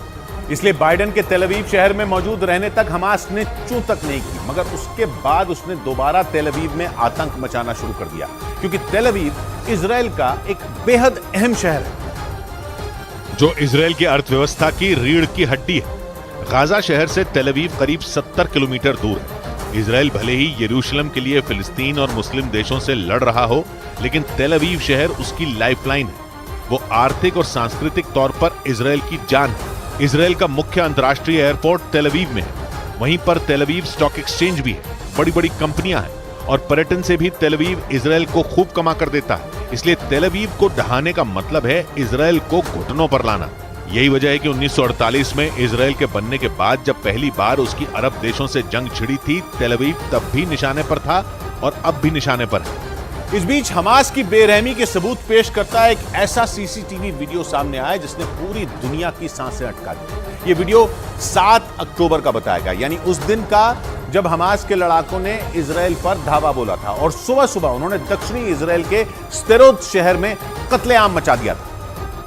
और उस खौफनाक दिन के अब सामने आए उस वीडियो में भी हमास की हैवानियत साफ नजर आई। तस्वीरों में हमास के हथियारबंद लड़ाकों का हुजूम स्तेरोद की सड़कों पर मौत बनकर मंडराता दिखा। एक काली कार सामने से गुजरती दिखी तो हमास के लड़ाकों ने उस पर गोलियां चला दी। डर के मारे उसमें सवार लोग अपनी जान बचाने के लिए कार से निकलकर भागते नजर आए। वहीं एक चौराहे पर एक सिल्वर रंग की कार हमास के लड़ाकों से बचकर भागी तो हमास ने अपनी गाड़ी उसके पीछे दौड़ा दी। स्तेरोद शहर गाजा पट्टी और इजराइल के बॉर्डर के काफी नजदीक है। गाजा शहर से उसकी दूरी महज 12 किलोमीटर ही है। इसलिए 7 अक्टूबर को हमास के लड़ाके इजराइल की सीमा पर लगी बाड़ को तोड़ते हुए स्तेरोद में दाखिल हुए थे। एक दूसरी तस्वीर में हमास का एक लड़ाका एक कार के ड्राइवर को मौत के घाट उतारने के बाद उसके शव को बाहर निकालने की कोशिश करता दिखा। इस दौरान गाड़ी का एक्सेलरेटर दब गया और वो शव गाड़ी के साथ घिसटता हुआ चला गया। और गाजा बॉर्डर के पास किबुत्ज बेरी भी ऐसे ही इलाकों में जहां हमास के लड़ाकों ने 7 अक्टूबर को कत्लेआम मचाया था। किबुत्ज बेरी में हमास के लड़ाकों ने करीब 100 लोगों की हत्या कर दी। न्यूज़ 18 की टीम जब उन जगहों पर पहुंची जहां 7 अक्टूबर को हमास के लड़ाकों ने हैवानियत की हद पार कर दी थी और वहां ऐसा तांडव मचाया था कि दुनिया दहल गई थी। इस इलाके में हमास के करीब 70 लड़ाके घातक हथियारों के साथ घुस गए थे और वहां ऐसा कत्लेआम मचाया था कि लोगों के खून के छींटे जमीन ही नहीं दीवारों पर भी दिखाई दिए। इजराइल के इस इलाके में हमास के लड़ाकों ने ताबड़तोड़ बमबारी कर कई घरों को पूरी तरह तबाह कर दिया था और वहां मौजूद करीब 100 लोगों को मौत के घाट उतार दिया था। गांव में कोई एक ऐसा इलाका नहीं जहां लोग रहते थे और वहां आतंकी न पहुंचे हो और लोगों को निशाना न बनाया हो। बाद में गाजा बॉर्डर के पास किबुत्ज बेरी में जब इजराइल की सेना पहुंची तो हमास के लड़ाके अपने साथ लाए घातक हथियार छोड़कर भाग गए थे। उन हथियारों को देखकर अंदाजा लगाया जा सकता है कि हमास के लड़ाके कितनी तैयारी के साथ उस इलाके में घुसे थे। हालांकि इजराइल की सेना ने हमले के बाद पूरे इलाके को खाली करा लिया था। उधर वेस्ट बैंक के रमल्ला शहर में फिलिस्तीनियों और इजराइल की सेना के बीच झड़प जारी है। बीते कई दिन से इजराइल गाजा में लगातार हमले कर रहा है, जिसके विरोध में वहां लोगों ने मोर्चा खोल दिया और हजारों की संख्या में लोग सड़कों पर उतर आए, जिन्होंने फिलिस्तीन का झंडा लेकर उसके समर्थन में प्रदर्शन किया और फिलिस्तीन को इजराइल के कब्जे से आजाद करने के लिए नारेबाजी की। इसके साथ ही प्रदर्शनकारियों ने गाजा में इजराइल की सेना के हमलों को रोकने की मांग की। इस दौरान वहां लोग सड़कों पर आगजनी भी करते दिखाई दिए, लेकिन इस बीच वहां सीमा पर तैनात इजराइल के सैनिकों से उनकी झड़प हो गई, क्योंकि कुछ प्रदर्शनकारी इजराइल के सैनिकों पर पथराव करते नजर आए, जिसके जवाब में इजराइल के सैनिकों ने भी कार्रवाई कर दी। पश्चिम एशिया के देश कतर के टीवी चैनल अल जजीरा के मुताबिक इजराइल की सेना ने वेस्ट बैंक के कई इलाकों में ताबड़तोड़ फायरिंग की। क्योंकि वेस्ट बैंक पर भले ही इजराइल का कब्जा हो, लेकिन वहां ज्यादातर शरणार्थी कैंप हैं जिनमें फिलिस्तीन के नागरिक रहते हैं, जो किसी भी कीमत पर वहां इजराइल का कब्जा नहीं चाहते। और यही वजह रही कि फिलिस्तीन के लोग इजराइल की सेना के खिलाफ खुलकर विरोध जताते आए हैं। वेस्ट बैंक को लेकर इजराइल और फिलिस्तीन के बीच का ये विवाद लंबे वक्त से चल रहा है। साल 1967 के युद्ध में इजराइल की सेना ने इस पर कब्जा कर लिया था। जबकि फिलिस्तीन वेस्ट बैंक को अपना हिस्सा मानता है। दावा है कि वेस्ट बैंक में चरमपंथी संगठन हमास के लड़ाकों का दबदबा है, जो इजराइल की सेना के लिए तनाव की वजह बने हुए हैं। हमास से छिड़ी जंग से पहले भी वेस्ट बैंक के इन इलाकों में कई बार हमास के लड़ाकों और इजराइल के सैनिकों के बीच झड़प होती रही है। इस बीच इजराइल ने दावा किया कि उसने वेस्ट बैंक के नूर अल शम्स शरणार्थी शिविर में बने हमास के लड़ाकों के एक ठिकाने को तबाह कर दिया। इजराइल की सुरक्षा एजेंसी शिन बेट के इस हमले का एक वीडियो भी सामने आया, जिसमें शरणार्थी शिविर में बना हमास का ठिकाना धमाके से उड़ता दिखाई दिया। इजराइल की सुरक्षा एजेंसी के ऑपरेशन के इस वीडियो में 2 लोग एक गली में एक तरफ जाते दिखाई दिए। इसके कुछ मिनटों बाद ही वहां एक आदमी मोर्चा लिए दिखाई दिया। ऐसा लगा मानो वो सामने से चल रही गोलियों का जवाब दे रहा है। तभी अचानक वो सामने की तरफ कुछ फेंकता हुआ दिखाई दिया, जिसके तुरंत बाद वहां एक जोरदार धमाका हुआ। इसके बाद जो हुआ, ब्रेक के बाद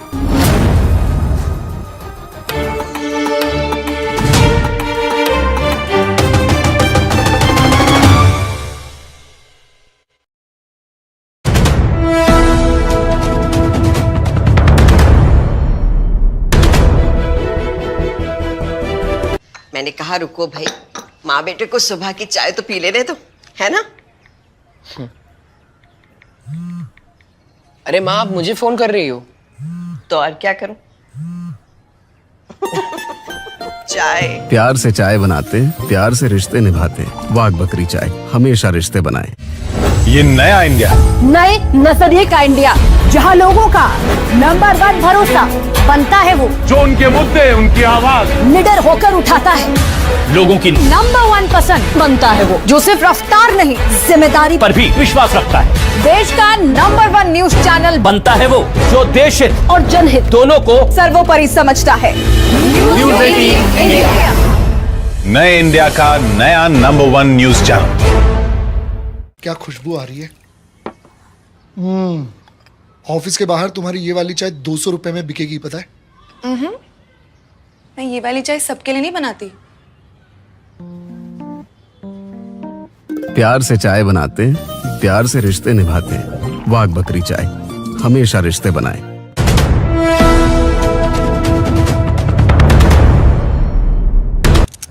new fan, you know it's very powerful. चारों ओर हवा पहुंचाएगा। अच्छा, नहाने के बाद सब साथ में सूखेंगे ना।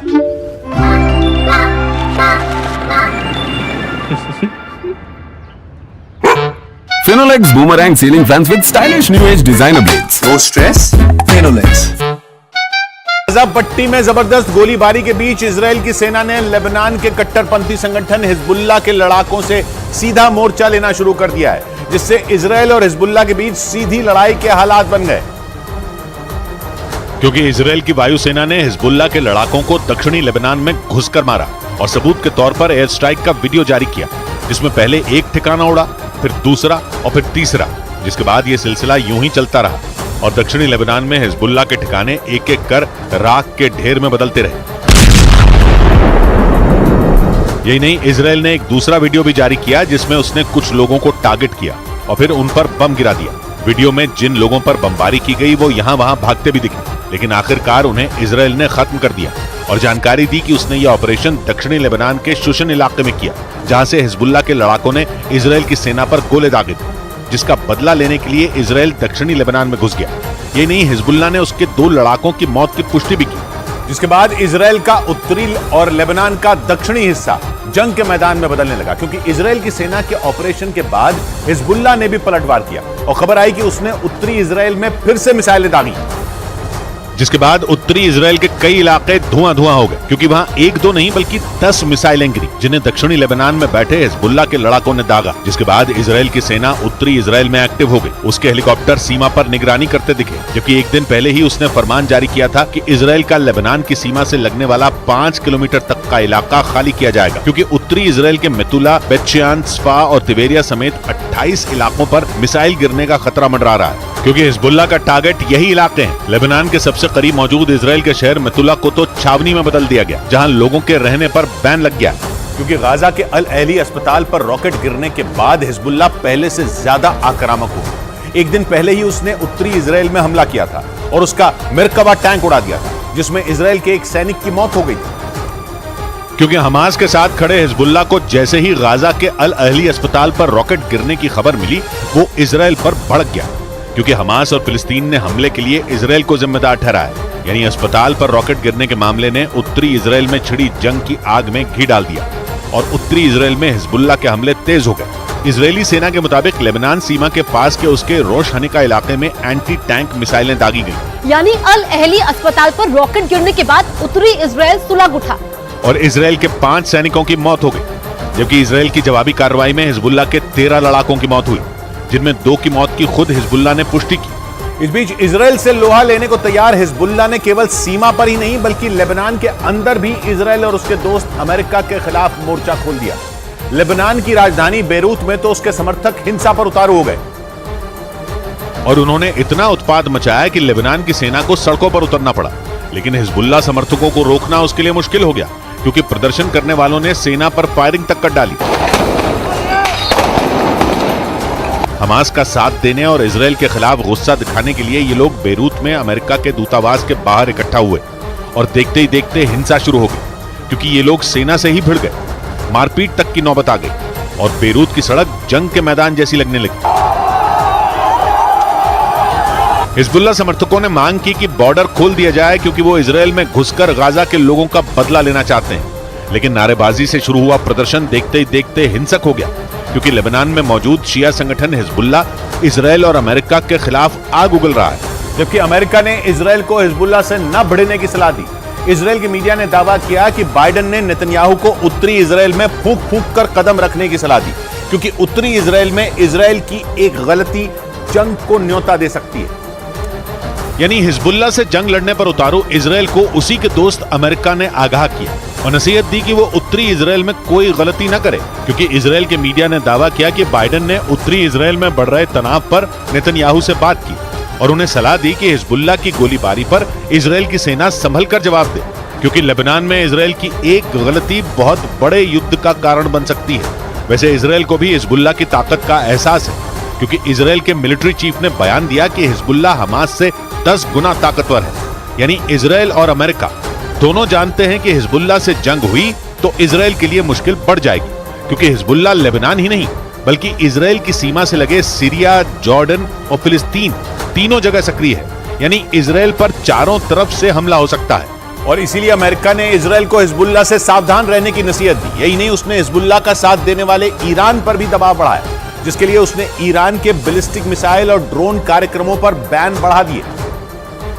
जिसके लिए उसने ईरान, चीन और वेनेजुएला की 8 कंपनियों को टारगेट किया। यही नहीं, उसने ईरान की मदद करने वाले 11 लोगों पर प्रतिबंध लगाए, क्योंकि ये सभी ईरान के बैलिस्टिक मिसाइल और ड्रोन कार्यक्रमों में मदद कर रहे थे। अमेरिका ने ईरान पर ऐसे समय में बैन बढ़ाए जब 2015 से ईरान के बैलिस्टिक मिसाइल कार्यक्रम पर लगे संयुक्त राष्ट्र के प्रतिबंध खत्म किए गए। लेकिन अमेरिका, जर्मनी और ब्रिटेन जैसे देशों से ईरान को राहत नहीं मिली, क्योंकि ईरान के पास ऐसी मिसाइलें और ड्रोन हैं जो इजराइल और अमेरिका की टेंशन बढ़ा सकते हैं। क्योंकि ईरान के खतरनाक ड्रोन का ट्रेलर यूक्रेन जंग में दिख चुका है। जंग के दौरान ईरान पर अपने आत्मघाती ड्रोन रूस की फौज को देने का आरोप लगा था और कहा गया कि रूस ने कीव में ईरान के शाहिद 136 से तबाही मचाई थी, क्योंकि ईरान का ये ड्रोन आत्मघाती है। इसके अलावा भी ईरान के पास कई आत्मघाती ड्रोन हैं, जिनमें 200 की तो उसने परेड भी करवाई थी। और यही नहीं, ईरान पर हिजबुल्ला को ड्रोन देने का आरोप लगा है, जिनसे वो उत्तरी इजराइल में उत्पात मचा सकता है, क्योंकि ईरान ने हिजबुल्ला को भी मिसाइलें दी हैं और माना जाता है कि उन्हीं के दम पर उसकी मिसाइलों की संख्या 1.5 लाख से ज्यादा हो चुकी है। और अब तो उसके जखीरे में ड्रोन भी आ चुके हैं, जो पश्चिम एशिया में अरब देशों से घिरे इजराइल के लिए बहुत बड़ा खतरा बन सकते हैं। क्योंकि अमेरिका और इजराइल से बदला लेने पर आमादा ईरान हिजबुल्ला को जंग में घसीटने पर उतारू हुआ है। यही नहीं, ईरान हमास के साथ भी खड़ा है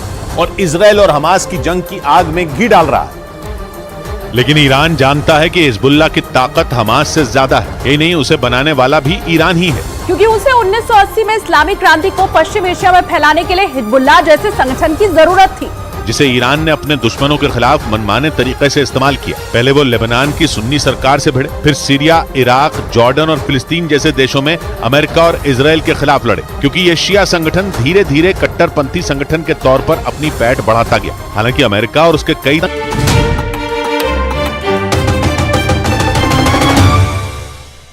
इजराइल ने दावा किया कि उसने वेस्ट बैंक के नूर अल शम्स शरणार्थी शिविर में बने हमास के लड़ाकों के एक ठिकाने को तबाह कर दिया। इसराइल की सुरक्षा एजेंसी शिन बेत के इस हमले का एक वीडियो भी सामने आया, जिसमें शरणार्थी शिविर में बना हमास का ठिकाना धमाके से उड़ता दिखाई दिया। इसराइल की सुरक्षा एजेंसी के ऑपरेशन के इस वीडियो में 2 लोग एक गली में एक तरफ जाते दिखाई दिए। इसके कुछ मिनटों बाद ही वहां एक आदमी मोर्चा लिए दिखाई दिया। ऐसा लगा मानो वो सामने से चल रही गोलियों का जवाब दे रहा है। तभी अचानक वो सामने की तरफ कुछ फेंकता हुआ दिखाई दिया, जिसके तुरंत बाद वहां एक जोरदार धमाका हुआ। धमाके के बाद वहां आग के साथ धुआं फैल गया। इसराइल की सुरक्षा एजेंसी ने दावा किया कि नूर अल शम्स शरणार्थी शिविर में बने हमास के ठिकाने को तबाह करने के बाद एक लड़ाके को पकड़ लिया गया, जबकि कई लड़ाके मारे गए। बड़ी खबर है गाजा से। वहां इजराइल की फौज ने एक ही दिन में हमास को 2 बड़ी चोट देने का दावा किया। हमास के खात्मे के लिए इजराइल लगातार गाजा पर बमबारी कर रहा है, लेकिन इजराइल की मीडिया ने दावा किया कि वहां की सेना ने हवाई हमलों में हमास के 2 कमांडरों को मार गिराया। यानी एक ही दिन में हमास को 2 बड़े झटके दे दिए। खबर है हमास के दिन जिन 2 कमांडरों को ढेर किया गया, उनमें हमास की इकलौती महिला कमांडर भी शामिल थी, जिसे इजराइल की सेना ने जंग के 13वें दिन मार गिराने का दावा किया। इजराइल के अखबार द टाइम्स ऑफ इजराइल के मुताबिक वहां की सेना ने गाजा में हमास के ठिकानों पर एयर स्ट्राइक के दौरान उस महिला कमांडर को ढेर कर दिया।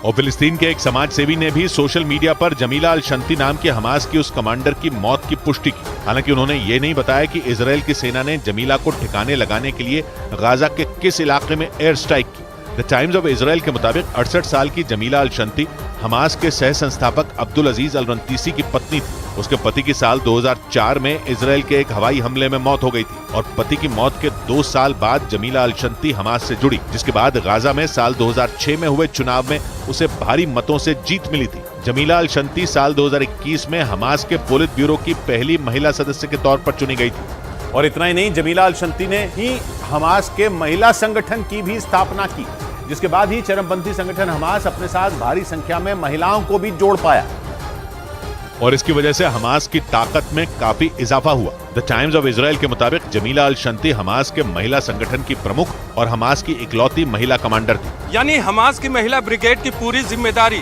उसी पर थी।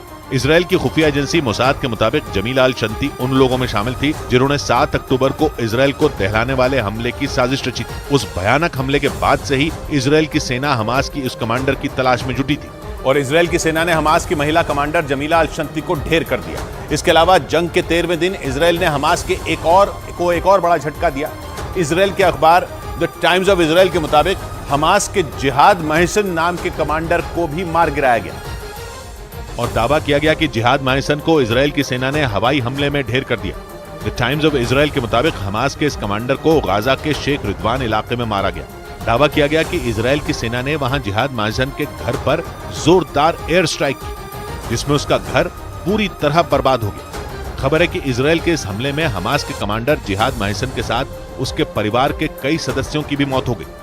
द टाइम्स ऑफ इजराइल के मुताबिक 7 अक्टूबर को इजराइल पर हुए भयानक हमले के बाद से ही जिहाद महसन इजराइल की सेना के रडार पर था, लेकिन दावा किया गया कि इजराइल के हमलों से बचने के लिए वो अपने परिवार को ढाल की तरह इस्तेमाल कर रहा था। लेकिन इजराइल की सेना ने जोरदार हवाई हमले में हमास के उस कमांडर का अंत करने का दावा किया। द टाइम्स ऑफ इजराइल के मुताबिक इजराइल की सेना ने 7 अक्टूबर को हुए हमले के बाद हमास के कमांडरों की एक लिस्ट जारी की, जिसमें हमास के वो नेता और कमांडर शामिल किए गए हैं जिन्होंने कई साल से इजराइल की नाक में दम कर रखा है। इसके अलावा इस लिस्ट में उन लोगों के नाम भी हैं जो 7 अक्टूबर को किए गए हमले की साजिश में शामिल हैं। द टाइम्स ऑफ इजराइल के मुताबिक हमास के कमांडरों और नेताओं की वो लिस्ट इजराइल की सेना और खुफिया एजेंसी मोसाद ने मिलकर तैयार की है और दावा किया गया कि उस लिस्ट में जिन लोगों के नाम शामिल हैं उनके खात्मे के बाद हमास का नामो निशान मिट जाएगा। द टाइम्स ऑफ इजराइल के मुताबिक इजराइल की सेना अपनी उस हिट लिस्ट में शामिल हमास के कमांडरों का चुन कर सफाया करने में जुटी हुई है और इसीलिए गाजा में हमास के ठिकानों पर इजराइल की ओर से एक से बढ़कर एक हवाई हमले किए जा रहे हैं। इजराइल के मीडिया के मुताबिक वहां की सेना पिछले 13 दिन में हमास को कई बड़े जख्म दे चुकी है, जिनमें हमास के सैकड़ों ठिकानों को मिट्टी में मिलाने के साथ ही उसके कई कमांडरों को मार गिराने का दावा किया गया। इजराइल के मीडिया के मुताबिक इजराइल की सेना ने 2 रोज पहले भी एक जबरदस्त हवाई हमले में अयमान नोफल नाम के हमास कमांडर को ढेर कर दिया था। अयमान नोफल हमास की उस यूनिट का कमांडर था जो नए लड़कों की भर्ती के साथ ही उन्हें ट्रेनिंग भी देती है। इजराइल के मीडिया के मुताबिक बीते 13 दिन में हमास के 10 कमांडरों और नेताओं को इजराइल की सेना ठिकाने लगा चुकी है, जिनमें उसामा मजीनी, अयमान यूनिस, अयमान नोफल, मुराद अबू मुराद, बिलाल अल कद्र, अली कादी, मोहम्मद अब्दुल्ला, अकरम हिजाजी, जमीला अल शांति और जिहाद महसिन के नाम शामिल हैं। और इन सब के बीच बाइडेन के इजराइल दौरे के एक रोज बाद ब्रिटेन के प्रधानमंत्री ऋषि सुनक भी इजराइल पहुंच गए। इस दौरान ऋषि सुनक ने जंग में इजराइल का साथ देने का वादा किया और हमास को दुनिया के लिए खतरा बताया। यानी हमास के खात्मे के लिए अमेरिका के बाद ब्रिटेन भी इजराइल की मदद करेगा। यही नहीं, ब्रिटेन के प्रधानमंत्री ऋषि सुनक ने हमास को चेतावनी दे डाली कि अगर उसने बंधक बनाए गए लोगों को नहीं छोड़ा तो उस पर ऐसा हमला होगा जिसे वो कभी भुला नहीं पाएगा। हमास ने जब 7 अक्टूबर को इजराइल पर हमला किया था तब उसने ब्रिटेन के भी 7 से ज्यादा लोगों की हत्या कर दी थी और 9 लोगों को बंधक बना लिया था। ऋषि सुनक ने साफ कर दिया कि वो दोस्त इजराइल के साथ हर तरीके से खड़ा है और जरूरी मदद भेजता रहेगा। एक रोज पहले बाइडेन भी इजराइल दौरे पर आए थे, जहां उन्होंने जंग में इजराइल की मदद करने का वादा किया था। उधर हमास को आतंकी संगठन न कहने पर इजराइल ने ब्रिटेन के प्रधानमंत्री ऋषि सुनक से मीडिया संस्थान बीबीसी की शिकायत कर दी। इजराइल ने बीबीसी पर एक तरफा रिपोर्टिंग करने का आरोप लगाया और ब्रिटेन के प्रधानमंत्री के सामने ये मुद्दा उठाया। हालांकि इस मुद्दे पर बीबीसी की तरफ से सफाई भी आई, जिसमें बताया गया कि वो किसी भी आतंकी संगठन को चरमपंथी संगठन लिखता है। इधर रूस के बाद अब चीन इजराइल और हमास की जंग में मध्यस्थता करने की कोशिश में जुट गया। चीन के राष्ट्रपति ने हमास और इजराइल से शांति बरतने की अपील की। हमास के हमले के बाद से बौखलाया इजराइल लगातार गाजा पर भीषण बमबारी कर रहा है और इस जंग में 4300 से ज्यादा लोगों की मौत हो चुकी है, जो आगे और ज्यादा बढ़ सकती है क्योंकि इजराइल मिसाइल और रॉकेट से लगातार गाजा पर हमले कर रहा है। यही नहीं, इजराइल के 1 लाख से ज्यादा सैनिक गाजा को घेर कर खड़े हैं और वो हमले के लिए इजराइल के प्रधानमंत्री बेंजामिन नेतन्याहू के इशारे का इंतजार कर रहे हैं। लेकिन चीन इस जंग को रुकवाकर पश्चिम एशिया में ताकत बनकर उभरना चाहता है, इसलिए वो इजराइल और हमास के बीच मध्यस्थता कराने में जुट गया। चीन के राष्ट्रपति शी जिनपिंग ने इजराइल और हमास के बीच हो रही जंग पर बीजिंग में एक बैठक की, जहां उन्होंने इजराइल और हमास से हमले रोकने की अपील की। इस दौरान उन्होंने दोनों के बीच समझौता कराने का ऑफर भी दे दिया। इस बीच जापान और यूएई ने मिलकर इजराइल और हमास के बीच जारी जंग को जल्द खत्म करने की अपील की। इसके साथ ही दोनों देशों ने गाजा से लोगों को सुरक्षित निकालने के लिए रास्ता देने की भी मांग की और दोनों देशों ने पूरी दुनिया से यह अपील की कि वो बातचीत के जरिए इस जंग को खत्म कराएं। अबू धाबी में यूएई के राष्ट्रपति शेख मोहम्मद बिन जायद और जापान के प्रधानमंत्री फुमियो किशिदा ने इजराइल हमास जंग के मुद्दे पर यह चर्चा की। उधर रूस यूक्रेन जंग में बड़ी भूमिका में दिखे इलॉन मस्क से जुड़ी एक बड़ी खबर इजराइल से भी आई। खबर है कि इजराइल की फौज ने हमास के खिलाफ जंग में इलॉन मस्क की कंपनी स्टारलिंक से मदद मांगी ताकि इजराइल की फौज को हाई स्पीड इंटरनेट की सुविधा मिल पाए। माना जा रहा है कि हिजबुल्लाह और हमास की तरफ से दागे जा रहे रॉकेट इजराइल की टेंशन बढ़ा रहे हैं। सबसे बड़ा डर इजराइल को यह है कि अगर इन रॉकेट की वजह से इंटरनेट के तारों के जाल को नुकसान हुआ तो ये उसका बड़ा नुकसान होगा। इजराइल की फौज इस वक्त गाजा पट्टी में जमीनी लड़ाई लड़ने की तैयारी में है। गाजा पट्टी में जंग लड़ने के लिए इजराइल की फौज को सटीक जीपीएस कोऑर्डिनेट्स की जरूरत पड़ेगी ताकि हमास के ठिकानों पर सटीक हमले किए जा सके। माना जा रहा है कि हाई स्पीड इंटरनेट के बिना ये काम मुश्किल हो सकता है, इसीलिए इजराइल ने स्टारलिंक से मदद मांगी। स्टारलिंक का इंटरनेट तारों के जरिए नहीं बल्कि हजारों सैटेलाइट के जाल के जरिए चलता है। स्टारलिंक का यही इंटरनेट रूस के खिलाफ भी यूक्रेन की फौज का बड़ा हथियार बना हुआ है। और अमेरिका के मीडिया ने दावा किया कि ट्विटर कंपनी के मालिक इलॉन मस्क यूरोप में ट्विटर को बंद करने पर विचार कर रहे हैं। ऐसा इसलिए क्योंकि यूरोपियन यूनियन ने हाल ही में यह आरोप लगाया था कि ट्विटर पर इजराइल और हमास की जंग को लेकर कई गलत खबरें चल रही हैं, जिसे रोक पाने में ट्विटर कंपनी नाकाम रही है। यही नहीं, यूरोपियन यूनियन ने यह भी धमकी दी थी कि अगर उसकी जांच में ट्विटर की गलती निकली तो वो इस कंपनी पर भारी जुर्माना भी लगाएगी। यूरोपियन यूनियन के इस रुख को देखते हुए दावा किया गया कि इलॉन मस्क जल्द ही कोई बड़ा फैसला ले सकते हैं। इधर तुर्की के इस्तांबुल में गाजा पर हुए हमले का विरोध किया गया। वहां इजराइल और अमेरिका के दूतावास के बाहर हजारों की संख्या में फिलिस्तीनी समर्थक सड़क पर उतरकर प्रदर्शन करते दिखे और इस दौरान उन प्रदर्शनकारियों ने इजराइल का झंडा भी जलाया, साथ ही अल्लाह अकबर के नारे भी लगाए। प्रदर्शन करने वालों के हाथों में फिलिस्तीन का झंडा भी नजर आया, जिसे लहराते हुए उन्होंने फिलिस्तीनियों के लिए अपना समर्थन जताया और इजराइल को गाजा में रहने वाले सैकड़ों फिलिस्तीनियों की मौत के लिए जिम्मेदार ठहराया। प्रदर्शन के दौरान फिलिस्तीन के समर्थक पुलिस की ओर से लगाए गए बैरिकेड भी तोड़ते नजर आए, जिसकी वजह से वहां हंगामा खड़ा हो गया और पुलिस और उन प्रदर्शनकारियों के बीच भिड़ंत हो गई। सैकड़ों की संख्या में इजराइल दूतावास के बाहर पहुंचे इन प्रदर्शनकारियों ने वहां पटाखे भी जलाए। उधर इजराइल की खुफिया एजेंसी और सरकार ने दुनिया भर में रह रहे अपने नागरिकों की जान को खतरा बताया और उन्हें बाहरी लोगों से न मिलने की सलाह दी। क्योंकि इजराइल ने आशंका जताई थी कि बदले की कार्रवाई में उसके नागरिकों पर हमला हो सकता है। ऐसे में इजराइल की खुफिया एजेंसी और सरकार ने तुर्की समेत कई देशों में रह रहे इजरायली नागरिकों को सतर्क रहने को कहा। साथ ही उनके दफ्तर और घरों के बाहर सुरक्षा भी बढ़ा दी गई। एक रोज पहले इजराइल की राष्ट्रीय सुरक्षा परिषद ने तुर्की में मौजूद अपने नागरिकों की सुरक्षा को लेकर चेतावनी भी जारी की और अपने नागरिकों को फौरन तुर्की छोड़ने का आदेश जारी कर दिया, जिसके बाद तुर्की में रह रहे इजरायली नागरिकों ने वहां से निकलना शुरू कर दिया। ऐसे में वहां के इस्तांबुल और अंकारा एयरपोर्ट पर लोगों की भारी भीड़ नजर आई। इस बीच जर्मनी की राजधानी बर्लिन में गाजा पर हुए हमले के खिलाफ लोगों ने जोरदार प्रदर्शन किया। इस दौरान आरोप लगा कि कई प्रदर्शनकारियों ने वहां मौजूद यहूदी समुदाय के एक धार्मिक स्थल पर हमला कर दिया, जिसके बाद वहां बवाल मच गया। वहां से जो वीडियो सामने आया उसमें हजारों की संख्या में लोग सड़कों पर उतरकर फिलिस्तीन के समर्थन में नारेबाजी करते नजर आए। गाजा पर इजरायल के हमलों के विरोध में प्रदर्शन करते हुए लोगों ने हाथों में बैनर और पोस्टर लेकर जोरदार प्रदर्शन किया और आरोप लगा कि इसी दौरान उनमें से कुछ प्रदर्शनकारियों ने यहूदी धर्म स्थल पर हमला कर दिया, जिसके बाद वहां हंगामा होने लगा। सूचना मिलने पर पहुंची पुलिस की टीमों ने प्रदर्शनकारियों को रोकने की कोशिश की, लेकिन प्रदर्शनकारी उन्हें धकेलते हुए आगे बढ़ गए। जिसके बाद पुलिस ने उन्हें तितर-बितर करने के लिए आंसू गैस के गोले छोड़े और वाटर कैनन का इस्तेमाल किया। जिसके बाद वहां फिलिस्तीन के समर्थन में प्रदर्शन कर रहे सैकड़ों लोग पुलिस से भिड़ गए, जिसमें 65 से ज्यादा पुलिस वालों के घायल होने का दावा किया गया। बवाल ये तब शुरू हुआ जब पुलिस ने उन्हें सड़क से हटाने की कोशिश की, जिस पर भड़के प्रदर्शनकारियों ने पथराव शुरू कर दिया। जिसके बाद जर्मनी की पुलिस ने करीब 200 लोगों को गिरफ्तार कर लिया। ये सभी गाजा के अस्पताल पर हुए हमले पर अपना विरोध जताने के लिए इकट्ठा हुए थे। इस बीच अमेरिका से एक ऐसी खबर सामने आई जिससे अमेरिका समेत पूरी दुनिया चौंक गई। अमेरिका की राजधानी वॉशिंगटन डीसी में यहूदी समुदाय ने फिलिस्तीन के समर्थन में प्रदर्शन किया और ये प्रदर्शन अमेरिका की संसद के बाहर किया गया, जहां सैकड़ों की संख्या में यहूदी समुदाय के लोग जमा हो गए और फिलिस्तीन के समर्थन में नारेबाजी की। प्रदर्शन में शामिल हुए लोगों ने गाजा में हुए हमले को नरसंहार बताया और इसे रोकने की मांग की। यही नहीं, प्रदर्शनकारियों ने अमेरिका और इजरायल के खिलाफ नारेबाजी की। वहां से जो तस्वीरें सामने आई उनमें हाथों में नारे लिखी तख्तियां और बैनर लेकर लोग इजरायल के हमले के विरोध में आवाज बुलंद करते दिखाई दिए। यही नहीं, सभी प्रदर्शनकारी काले रंग की टी शर्ट पहने हुए थे। इस बीच कुछ प्रदर्शनकारी तो अमेरिका के संसद भवन के अंदर घुस गए और वहां उन लोगों ने प्रदर्शन शुरू कर दिया। हालात बिगड़ने के बाद पुलिस ने कुछ प्रदर्शनकारियों को हिरासत में ले लिया। उधर इजरायल की मदद करने पर फिलिस्तीनी मूल की अमेरिकी सांसद रशीदा तलीब ने बाइडेन सरकार को घेर लिया।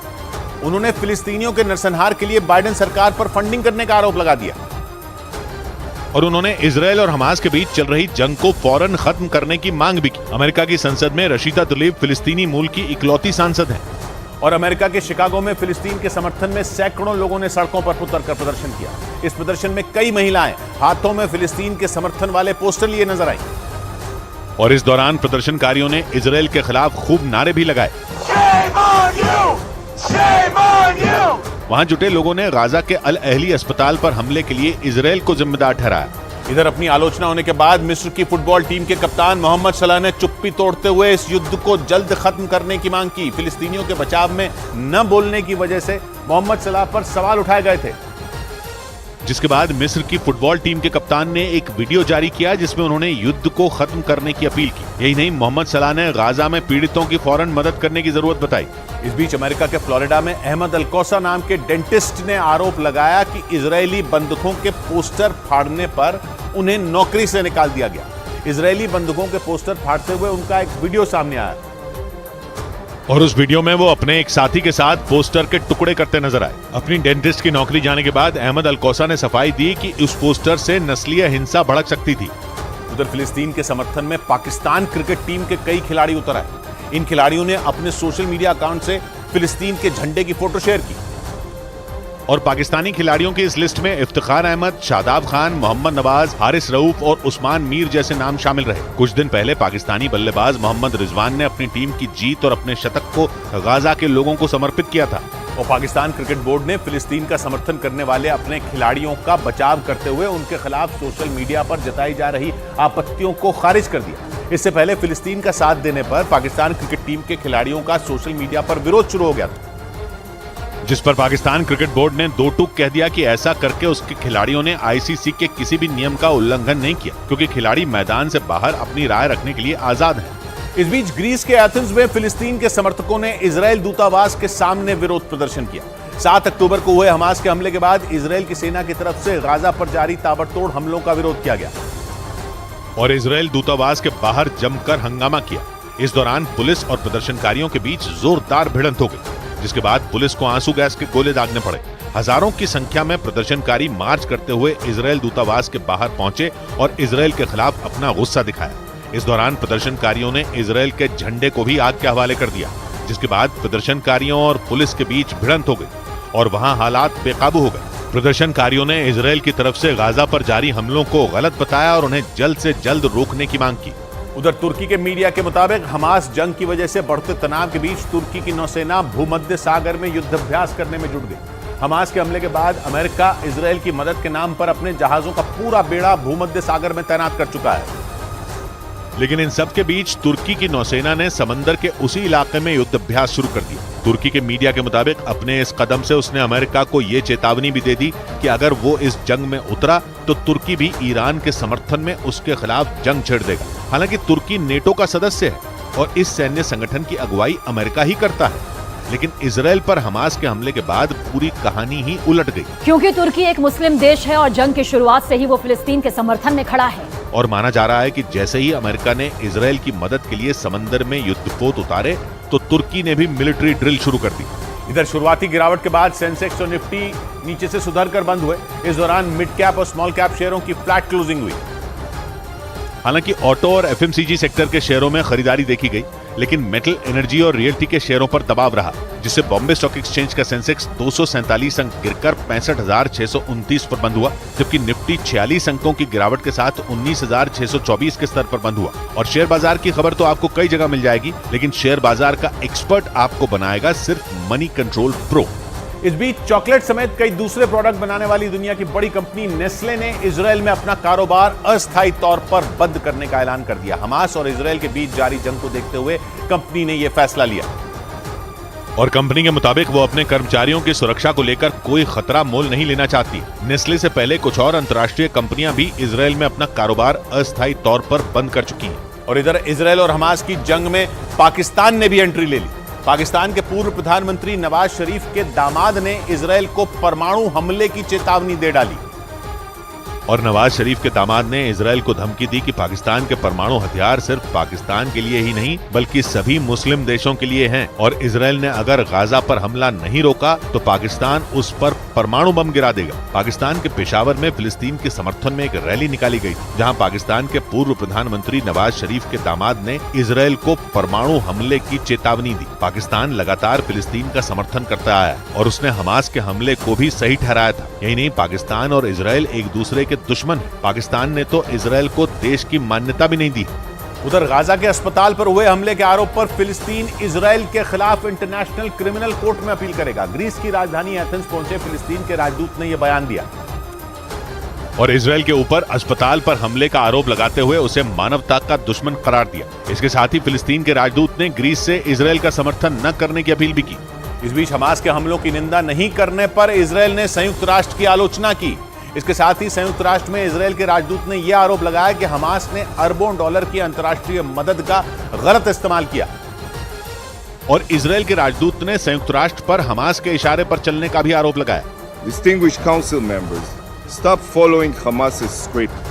Stop playing by Hamas's rules. इसके साथ ही इजरायल ने संयुक्त राष्ट्र से ये मांग की कि वो गाजा को हमास से आजाद कराने की योजना पर विचार करे। इधर यूएनएससी यानी संयुक्त राष्ट्र सुरक्षा परिषद में फिलिस्तीन के राजदूत रेन मंसूर ने इजरायल पर अंतर्राष्ट्रीय कानून तोड़ने का आरोप लगाया। यूएनएससी के आपातकालीन सत्र में फिलिस्तीन के राजदूत ने इजरायल पर उसकी जमीन पर कब्जे के लिए जिम्मेदार ठहराया और इजरायल को चेतावनी दी कि फिलिस्तीनियों को मारने से वो कभी भी सुरक्षित नहीं रहेगा। इसके साथ ही फिलिस्तीन के राजदूत ने यूएनएससी की बैठक में इजरायल पर गाजा के अस्पताल पर हमले का ठीकरा भी फोड़ा।